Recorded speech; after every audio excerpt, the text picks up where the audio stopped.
여러분, 안방은 이 집안의 번영운이 얼마나 좋은가를 측정하는 장소입니다. 아마 많은 분들이 꿈꾸시는 것이 집안의 사업이 잘 되어 막힘이 없고 또 자녀들이 모두 승승장구하는 것이며 또 가정의 화목이 계속 지속되는 것일 거예요. 여러분, 이 모든 것을 만드는 것이 바로 안방입니다. 네, 이것을 이제 알려드리는 대로 만들어 보세요. 분명 여러분의 가정에서는 앞서의 모든 일들이 다 이루어지게 될 것입니다. 여러분, 안녕하세요. 이정재입니다. 여러분, 안방은 집안의 주장이 머물고 쉬는 곳이며 또 집안을 이끄는 안주인이 머무는 곳입니다. 하여 우리 조상님들은 안방 요란한 집에 바람 잘 날 없다라고 말씀을 하셨던 것이죠. 네, 무조건 청결함과 편안함, 안정성은 기본이라는 것 꼭 명심하시고 오늘 제가 알려드리는 내용들을 여러분의 집에 적용을 시켜보세요.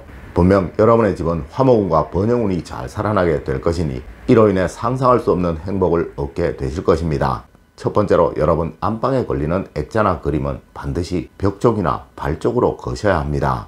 여러분, 절대 그림이나 액자는 머리맡에 거는 것이 아닙니다. 네, 이 그림이나 액자는 보면서 평안함과 행복 그리고 안정을 얻기 위해서 걸어 두는 거예요. 하지만 의외로 이 그림들을 침대 머리맡에 걸어 두시는 분들이 있으시더라는 것이죠. 네, 분명 이러한 과정에서는 직장에서 진급운이 막히거나 또 장사를 하시는 분들은 이유 모를 손님들의 클레임으로 인해 고생을 하시게 될 거예요.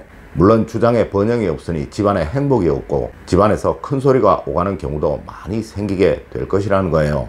여러분, 절대 이렇게 하지 마십시오. 그리고 이 그림을 거실 때는 절대 벽에 큰 못을 박는 일은 없도록 하십시오. 여러분, 풍수적으로 집에 큰 못을 박는다는 것은 이 집의 기운을 끊겠다라는 의미인 거예요. 아마 그림을 걸기 위한 피스가 따로 판매가 되고 있을 것입니다. 여러분, 꼭 이것을 사용하시도록 하세요. 두 번째로, 협탁 위의 조명은 행복을 가져옵니다. 물론 협탁 위에는 반드시 펜과 메모지를 두는 것이 기본이라는 것 잘 아시죠? 네, 이는 분명 여러분을 번영하도록 할 것입니다. 그리고 이곳 협탁 위에는 작은 간접 조명, 즉 스탠드를 두시면 집안에 행복이 만들어지게 될 거예요. 여러분, 사진을 한번 보실까요?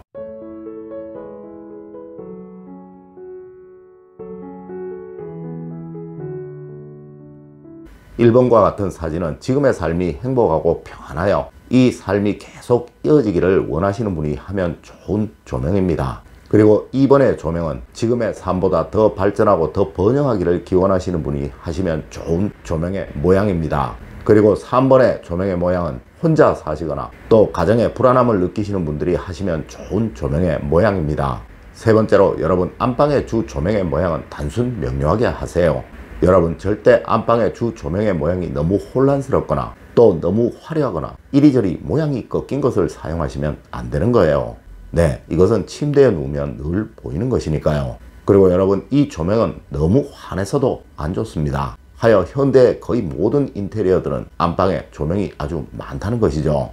네, 화장대는 화장대대로 그곳의 조명이, 또 협탁에는 스탠드 조명이, 옷방에는 또 옷방의 조명들이 따로 만들어져 있다는 것입니다. 맞습니다. 이는 안방의 주 조명을 평안하고 은은하게 만들기 위해서 그러한 거예요. 네 번째로, 여러분 안방의 식물은 무조건 작은 것으로 두세요.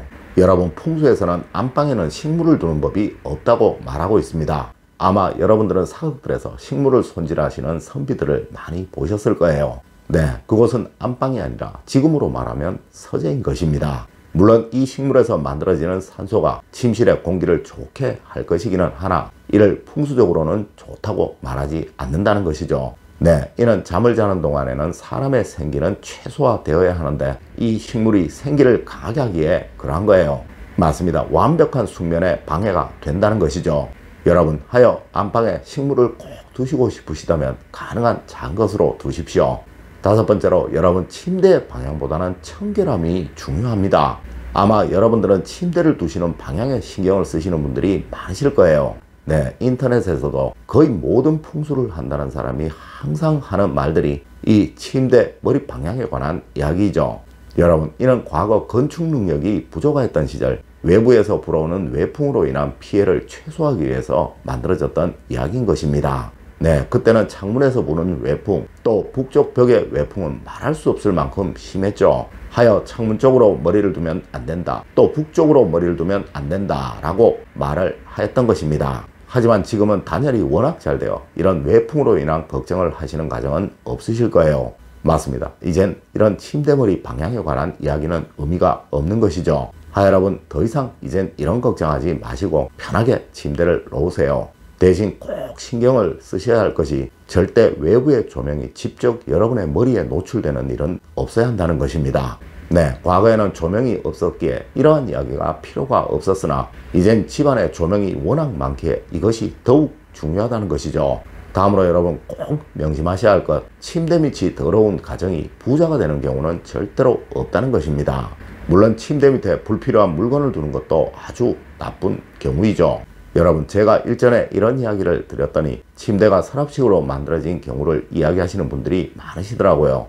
여러분, 이런 경우는 그 자체가 그렇게 설계가 된 경우이라 상관이 없습니다. 하지만 그 서랍 안에 물건은 꼭 정리를 잘 하셔서 넣어두세요. 그리고 이런 경우가 아니라면 무조건 침대 밑은 어떤 것도 두지 마시고 청소를 잘 하십시오. 네, 이는 분명 여러분에게 번영을 만들어 줄 것입니다. 여러분, 게으른 사람이 사는 집이 부유해지는 경우는 없다는 것은 풍수학에서는 아주 기본 중에 기본인 이야기예요. 네, 게으름이라는 것은 바로 이런 안 보이는 곳이 어떤가를 보면 바로 알 수 있다는 것이죠. 여섯 번째로, 여러분 안방의 환기는 여러분의 가정에 재물운이 막히지 않도록 만들어줍니다. 여러분, 안방은 무조건 하루에 한 번 이상은 환기를 해주어야 하는 거예요. 아마 여러분들 중에는 이 안방의 창문을 하루에 한 번도 열지 않으신 분들이 참 많으실 거예요. 여러분, 이는 여러분 스스로가 여러분의 집에 재물운을 막아버리고 있는 행동인 것입니다. 네, 풍수에서 말하는 좋은 기운은 순환이 잘 되어야 잘 살아나게 된다는 것은 아주 기본 중에 기본이며, 또한 이 풍수라는 것은 바로 물과 바람을 사용하는 방법에 관한 학문인 것입니다. 여러분, 안방의 환기는 자주 시켜주세요. 네, 그래야 여러분의 가정에 재물운이 쭉쭉 잘 살아나게 된다는 것입니다. 일곱 번째로, 여러분 안방 실내가 외부에서 보이면 여러분의 가정에 명예운은 사라지게 됩니다. 여러분, 풍수에서는 이렇게 말을 합니다. 집안이 외부에서 들여다보이면 그 집안에는 애군이 쌓이게 되고, 또 방안이 들여다보이면 그 주인이 어려움을 겪는다고 말이죠. 하여 현재 남아있는 유명한 고택들을 찾아가 보면 그곳이 어느 곳이든 벽 옆에 작은 나무를 심어 사람들이 벽에 다가올 수 없도록 만들어져 있으며, 또 마당보다 집을 높이 만들어 마당에서 방안이 보이지 않도록 만들어져 있다는 것입니다. 여러분, 이 안방은 이 집안에서 가장 중요한 곳입니다. 네, 절대 거실에서 안방 실내가 훤히 보이지 않도록 만들어야 한다는 것이죠. 맞습니다. 이 방법은 무조건 안방문을 닫아두는 것이 첫 번째이며, 혹 안방문을 열어도 거실에서 침대가 보이지 않도록 만드는 것이 두 번째인 것입니다. 여러분, 오늘은 여러분의 가정에 번영과 행복이 찾아오도록 만드는 안방 만드는 법에 관해서 알려드렸습니다.